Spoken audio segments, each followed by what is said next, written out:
Shalom saudara, saya bersyukur kita berjumpa lagi dalam renungan harian GP Kris Pangkal Pinang. Sebelum kita mendengar firman Tuhan, mari kita berdoa. Terima kasih Tuhan Yesus, kami mengucap syukur buat hari ini kami boleh bangun, kami boleh menikmati udara yang segar itu semua karena kebaikan Tuhan. Sekarang kami sudah siap untuk mendengarkan firman-Mu. Engkau berkati setiap hati kami, kiranya buat benih firman Tuhan yang ditabur tidak sia-sia, tapi boleh bertumbuh, berbuah dalam kehidupan kami. Inilah doa kami, dalam Tuhan Yesus Kristus kami berdoa. Amin. Saudara, firman Tuhan hari ini terdapat dalam 1 Korintus 13 ayat keempat. Saya bacakan bagi kita sekalian. Kasih itu sabar, kasih itu murah hati, ia tidak cemburu, ia tidak memegahkan diri dan tidak sombong.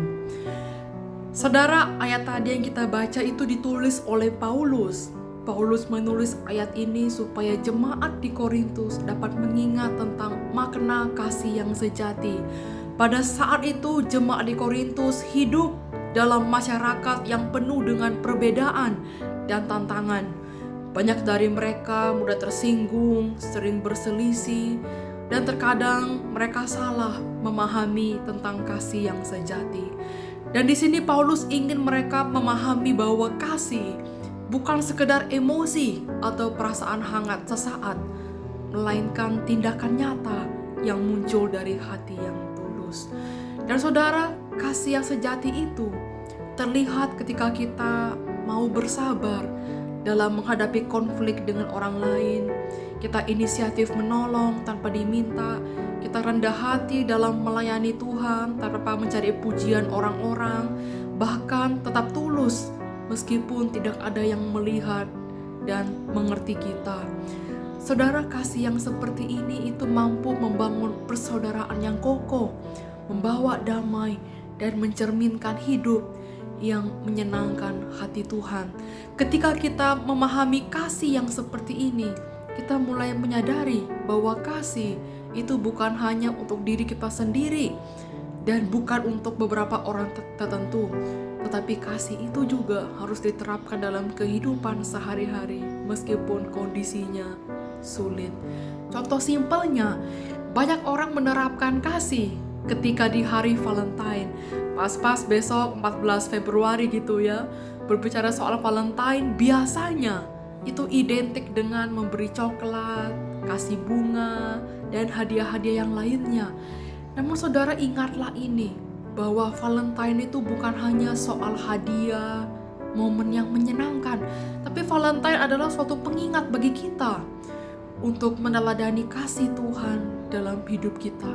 Kita bisa melakukannya dengan cara mendoakan orang tua kita, mendoakan anak, cucu, teman-teman kita. Kita juga bisa doakan orang-orang yang sedang sulit. Mungkin sudah lama nggak ke gereja, hatinya masih keras, maupun ada pergumulan yang lainnya. Kita juga kalau ada berkat lebih, kita boleh berbagi berkat itu. Kita berbagi makanan, berbagi waktu kita, kemampuan, talenta, sehingga kasih Tuhan itu boleh semakin nyata dalam kehidupan kita. Saudara, ketika kita mengasihi sesama, kita juga sedang belajar meneladani kasih-Nya Tuhan. Kasih Tuhan itu sabar, murah hati, tulus, dan selalu memberi tanpa pamrih. Bahkan Dia juga Tuhan yang mengasihi kita terlebih dahulu, bahkan ketika kita berdosa, durhaka. Dan kita yang telah dikasihi, kita pun dipanggil untuk menyalurkan kasih itu kepada saudara, keluarga, teman, dan semua orang di sekitar kita. Dan dengan mengasihi, kita tidak hanya membuat hati saudara menerima menjadi bahagia, tapi hati kita sendiri juga menjadi sukacita dan damai di dalam Tuhan. Untuk itu marilah kita hidup dengan kasih Tuhan setiap hari. Kita memberi, kita menyalurkan apa yang telah kita terima, dan kiranya hidup kita menjadi berkat bagi semua orang di sekitar kita. Amin. Mari kita berdoa.